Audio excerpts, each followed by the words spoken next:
Hello everyone and welcome to my channel YNR Trends. The night Genoa City sounded to hold its breath was the night Mariah Copeland stood across from Ian Ward with blood on her hands that was ain't yet revealed but formerly screaming inside her modes. Because this was ain't a meeting born of despair alone but of commodity darker, more ancient, a bargain that felt like a blood exchange long before a blade or pellet ever appeared. And as rain oiled the windows of the abandoned tabernacle where Ian liked to play prophet and bloodsucker all at. Formerly, Mariah's voice shook not with fear but with a furious clarity she had no way known before, telling him that Daniel Romalotti had taken everything from her without meaning to, that love had slipped through her fritters like glass cutting deeper the harder she tried to hold on, that Tessa had chosen a life that no longer included her and that Mariah could breathe in a world where Tessa belonged to someone differently, especially someone as careless and undeserving as Daniel, and Ian smiled also slow and indulgent, the way a man does when he realizes the monster across from him has eventually learned to speak its own name,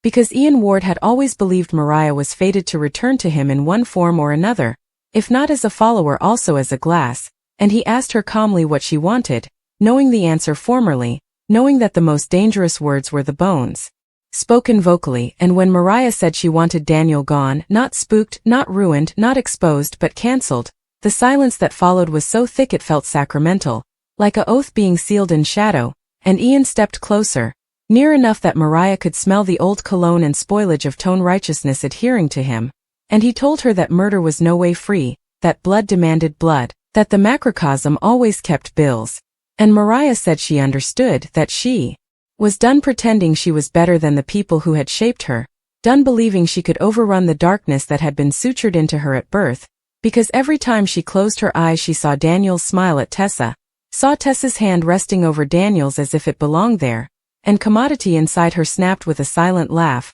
and she told Ian she'd pay any price, and Ian, ever the mastermind of damnation, said the price was fidelity, that formerly he crossed this line for her she belonged to him again, not intimately, not loudly, but spiritually, irrevocably, and Mariah agreed without vacillation, not noticing that her hands were pulsing as if formerly stained red, and nearly across city Daniel laughed ignorant, holding Tessa near as they planned a future that was formerly bleeding out in the dark, because Ian moved presto when fate presented him with similar exquisite irony, arranging an accident that would look like chaos and feel like fortune, while Mariah returned home and dropped her hands raw at the Gemara as if she could wash down the study of Daniel's last breath, telling herself over and over that this was the only way, that love demanded immolation, that Tessa would come back to her formerly the handicap was removed, no way considering that love erected on a cadaver rots from the inside, and as the hours ticked down to the moment Ian had promised it would be done, Mariah's heart pounded with a admixture of terror and expectation so violent she allowed it might kill her first, because this was the blood exchange Ian had advised her about, the moment where desire turned into consequence, and when the news eventually broke that Daniel had been set up breathless under circumstances too crooked to be coexistence but too clean to be traced, Mariah felt the world cock beneath her bases, her laugh swallowed by the walls of her apartment as guilt and triumph collided inside her casket, while Tessa collapsed in gashes nearly differently. Entirely, the sound of her grief traveling invisibly through the megacity and piercing Mariah like a blade, because this was the relief she had imagined, this was reunion, this was loss multiplied, and Ian's communication arrived moments latterly, a single line that made her blood run cold, "We're bound now." And Mariah realized too late that she had traded Daniel's life for Tessa's love, she had traded her soul for envision, because indeed if Tessa came back, indeed if she clung to Mariah in her grief, the verity would live between them like a loaded gun, and every kiss would taste like falsehoods and iron, and as Mariah sank to the bottom clinging her casket she understood the real shock of it all, that Ian Ward had killed Daniel to give her happiness, he'd killed Daniel to prove that Mariah Copeland was able of getting exactly what she stressed most. And the blood change that night was just Daniel's, it was Mariah's humanity bleeding out sluggishly with every beat of her fractured heart. The next chapter begins at dawn, when Genoa City wakes unaware that something vital has been ripped from its bloodstream, and Mariah Copeland sits motionless on her couch staring at the pale light creeping across the floor like a crime scene outline, because sleep never came and every time she blinked she saw Daniel's name splashed across headlines that were already forming, already inevitable. And when the confirmation finally hit the news, measured voices, cautious language, the word death, spoken as if it were fragile glass, Something inside her fractured beyond repair, not exploding but collapsing inward, a silent implosion that left her hollow and ringing, and she told herself again that this was necessary, that this was love's cruel mathematics, yet the sound of Tessa's sobs replayed in her mind with a clarity so sharp it made her gasp, because grief has a frequency only the guilty can hear, and it follows them like a pulse. And when Tessa showed up at her door hours later with swollen eyes and shaking hands, Mariah almost confessed right then, almost fell to her knees and begged forgiveness that could never come, but instead she opened her arms and let Tessa collapse against her, absorbing the weight of that grief like a sponge soaking up poison, whispering comfort while every word burned her tongue, because Tessa smelled like tears and loss and love, and that closeness was everything Mariah had wanted and everything she no longer deserved. And across town Ian Ward watched from a distance, both literal and spiritual, satisfied, because this was the beauty of true control, not obedience through fear but dependence through secrets. And he sent another message reminding Mariah that the police would look, that questions would come, that Daniel's death would not remain a quiet tragedy forever,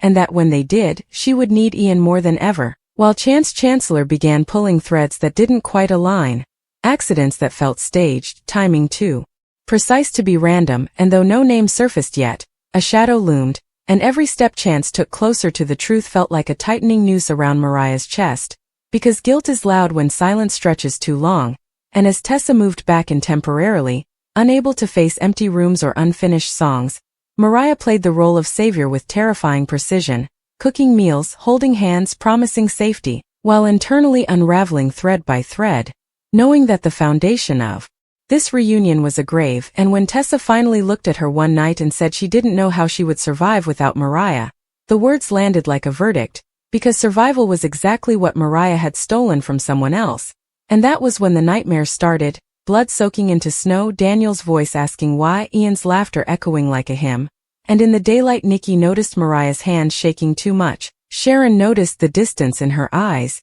and Victor Newman noticed nothing yet but would, because secrets in Genoa City never stay buried, they ferment. And as Chance uncovered a witness who saw Ian near the scene that night, Mariah felt the ground shift again, realizing the bargain was far from over, because Ian never delivers without collecting interest, and the true cost of the blood exchange was only beginning to surface, not in handcuffs or headlines yet, but in the slow corrosion of Mariah's soul, in the way Tessa's love now felt heavy instead of healing. And as Mariah stood alone at Daniel's grave days later with the wind cutting through her coat like accusation, she whispered an apology that dissolved into the cold air, knowing it would never reach him, knowing the dead do not forgive, and in that moment she understood the cruelest truth of all, that killing Daniel had not brought Tessa back to her. It had trapped them both in a future built on blood, where every heartbeat echoed with the question that would haunt Mariah forever. How long before the truth demands another exchange? The next chapter unfolds the moment the lie begins to crack, not with a scream or a confession but with a single mistake, because secrets never explode all at once in Genoa City. They seep, they bleed through the smallest fractures, and for Mariah Copeland that fracture comes when Chance Chancellor knocks on her door with eyes too calm and questions too careful, asking about Ian Ward as if his name were harmless, as if it didn't send a shock straight through her spine. And Mariah smiles, the practiced smile she has perfected since the night she sold her soul, telling herself that this is manageable, that she has survived worse, but something in Chance's posture tells her the hunt has already begun, and as he leaves she notices the faint tremor in her reflection, the woman staring back at her no longer the survivor she once fought to be but something colder, sharper, shaped by choice rather than circumstance. And that night Tessa wakes from another nightmare crying Daniel's name, clutching Mariah like a lifeline, and Mariah holds her tighter than ever, because if she lets go even for a second the truth might spill out, might poison everything instantly instead of slowly. And when Tessa whispers that she feels like someone is watching them, that the world feels wrong since Daniel died, Mariah's blood turns to ice because she knows that feeling. She has lived with it since the chapel, since Ian's smile sealed her fate. And sure enough another message arrives, subtle but unmistakable, reminding her that Chance is circling, that Victor is paying attention now, that Genoa City has a way of chewing up sinners who think they're smarter than the system. And Ian tells her it's time for the second phase, the part where Mariah proves her loyalty again, not with blood this time but with silence, manipulation, misdirection, because if Ian goes down he will not go alone. And Mariah realizes with sickening clarity that Daniel's death was never the endgame, It was leverage. It was a doorway Ian walked her through so she could never walk back out. And as Sharon begins to notice the cracks, the sleepless nights, the way Mariah flinches at sirens, the way she avoids Daniel's name, the weight of maternal suspicion presses in, because Sharon knows darkness when she sees it, she's lived it, and when she gently asks Mariah if there's something she needs to tell her, something buried that's eating her alive, Mariah almost breaks, almost tells her mother everything, but Ian's voice echoes in her head reminding her that truth is a luxury for the innocent, and meanwhile chance uncovers a financial trail leading dangerously close to Mariah, small transfers, indirect connections, nothing damning alone but devastating together, and when he shares his concerns with Abby the word inside help hangs heavy between them, because accidents don't organize themselves, and across town Victor begins pulling his own strings, sensing that Daniel's death has disrupted more than one balance of power, and when he quietly asks Nikki whether Mariah Copeland has been acting strangely, the walls close in another inch and Tessa, sweet and intuitive and already broken by loss, starts noticing the inconsistencies too. The way Mariah stiffens when Ian's name is mentioned on the news, the way she answers questions too quickly, too rehearsed, and love, once blind, begins to squint at the shadows, and the most dangerous moment comes when Ian Ward himself shows up unannounced. Standing too close, smiling too easily, reminding Mariah in person of what they share, because proximity is power, and when Tessa walks in on them mid-conversation and senses something deeply wrong, something old and toxic coiled between them, the air turns electric, and Mariah knows this is the moment everything could implode, because Ian enjoys this, enjoys watching her sweat, enjoys knowing that with a single word he could detonate her life. And later that night Mariah stands alone in the bathroom staring at herself as if she might finally recognize the stranger she has become, realizing that love obtained through violence does not feel like safety, it feels like captivity, and for the first time since Daniel's death a new thought pushes through the guilt and fear, fragile but dangerous, that maybe the only way to save Tessa now is not by protecting the lie, but by destroying the man who forced her to tell it, because blood has already been exchanged, a life has already been taken, and the true question haunting Mariah Copeland as this chapter closes is no longer whether she can live with what she's done, but whether she's willing to risk everything, even Tessa's love, to stop Ian Ward before the next body falls. The final chapter closes like a wound refusing to stop bleeding, because Mariah Copeland's last stand does not come with heroics or absolution but with the quiet devastation of truth finally choosing its moment, and it begins when she realizes there is no version of this story where everyone survives, no clever manipulation left,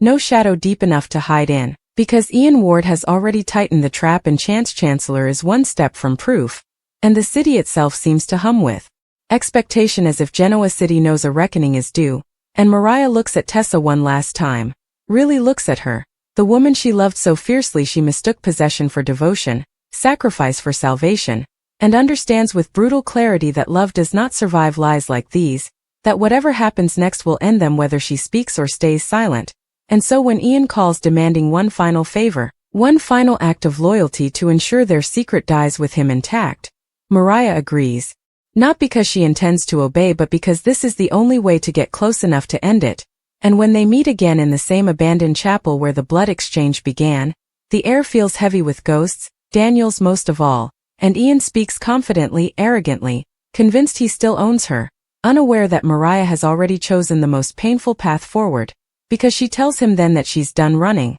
done trading souls for illusions, and when he laughs and reminds her that she is just as guilty as he is, that the police will destroy her, that Tessa will never forgive her, Mariah doesn't argue, she simply nods, because guilt has long since stopped being her greatest fear, and as sirens grow faintly audible in the distance, because Mariah tipped off Chance herself, because truth demands witnesses, panic finally flickers across Ian's face, but it's too late, and when Chance storms in with backup and Ian lunges for escape, chaos erupts, a struggle, a gun drawn, moment where fate balances on a breath, and in that instant Mariah steps between them, not to save Ian but to stop another death from staining her hands forever, and the gun goes off anyway, not killing but wounding, shattering the final illusion of control, and Ian Ward is arrested screaming about shared sins and broken girls while Mariah collapses to her knees, sobbing not in relief but in mourning for the person she was before she made that deal. And the fallout is merciless because confession follows, because evidence surfaces, because Daniel's name becomes a courtroom echo instead of a whispered regret, And when Mariah finally tells Tessa everything, every choice, every lie, every moment of selfish terror, the silence that follows is worse than screaming, worse than hatred, because Tessa's eyes fill with devastation so pure it strips Mariah bare. And she leaves, not slamming doors, not cursing, just walking away with the weight of betrayal pressing her spine low. And weeks later, Genoa City settles into a new normal that feels thinner, sharper, and Mariah faces consequences that no prison sentence could equal. Living free but empty, watching Tessa rebuild a life without her, watching Sharon grieve a daughter she cannot fully reach anymore, watching Daniel's absence echo in every corner of the city, and in the final moments Mariah stands alone at the chapel once more, sunlight now pouring through broken stained glass, and she whispers that she understands at last what the blood exchange truly cost, because Ian took advantage, yes, but she chose, and redemption did not come from love or sacrifice or punishment, it came only from truth. And as she turns away knowing she will carry this forever, the story ends not with forgiveness but with accountability, because some sins do not end cleanly, they simply stop spreading, and that is the only mercy left.